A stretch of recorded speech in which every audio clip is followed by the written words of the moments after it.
So, Aparna, you mentioned that, of course, this generation is different than maybe the prior generation. But, if you're a 21, 22-year old, 23, 24-year old, there are always other things that come into the play, right? There's peer pressure of who's getting the higher salary.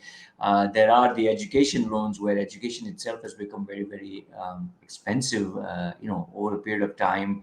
And having not worked, I may have one view of how my career will unfold. So I want to flip the side to say that if you're a Gen Z, how do you choose a good employer?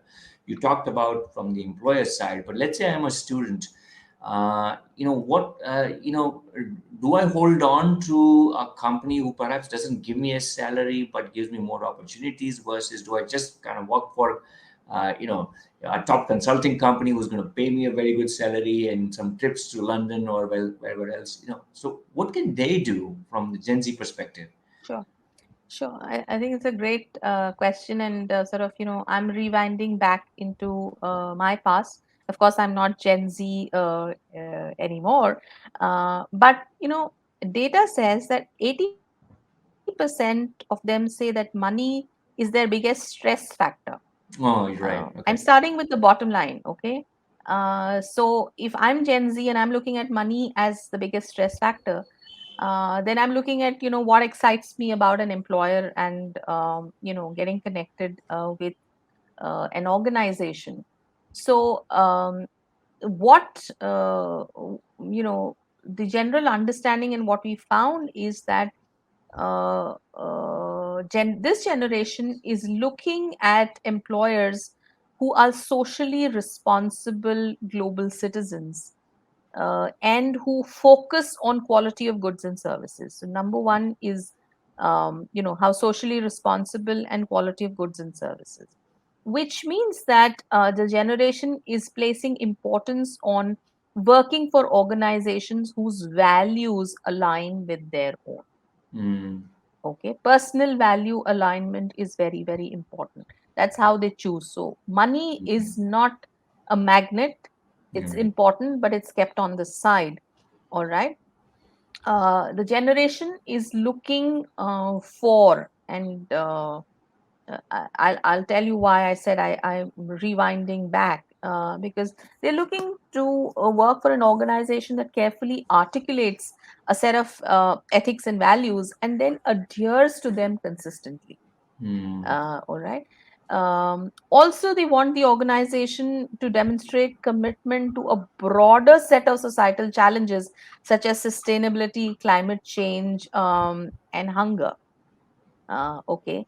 And especially in the board agenda these days, we look at ESG, which is environment, sustainability, and governance. mm, The generation is so aware about all of these challenges, whether it's carbon footprint, it's race to zero, net zero, what have you, that they want to make sure that the organization is not causing harm, to the environment in any way, and how is it furthering the cause, etc.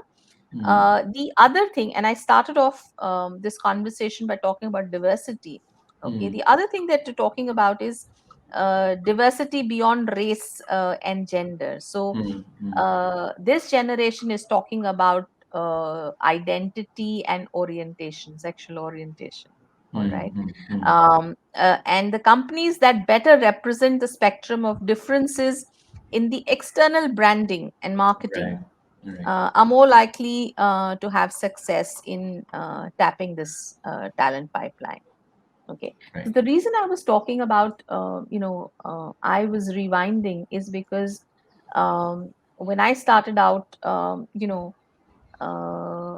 I was also so aware that I was very clear that I will not work for any company which manufactures cigarette or liquor, Mm, which is injurious to people's health. I mm, want to associate with organizations which help humankind. mm, So you read out some of the names of the companies. For me too, Lafarge is into building materials, so it builds houses for people, which is taking care of a shelter and a roof over your head. Or Novartis UCB, Yeah. which is actually looking at medicines, which is enhancing people's lives and basically taking care of illnesses. Or Monsanto, which is biotechnology, agricultural biotechnology, which is looking at how to tackle this problem of food shortage for the growing population. So Mm.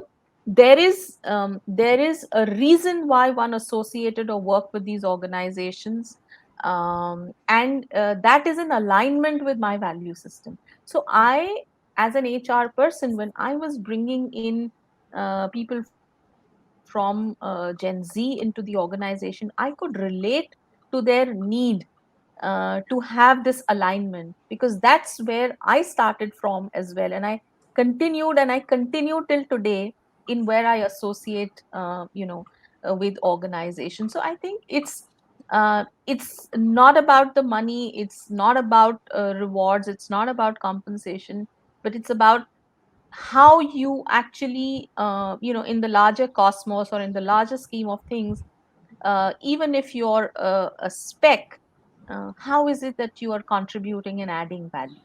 So Right. you may call it superordinate goals, but I think this is the generation which is absolutely awakened. It's People call it mystery, but I think they're miraculous.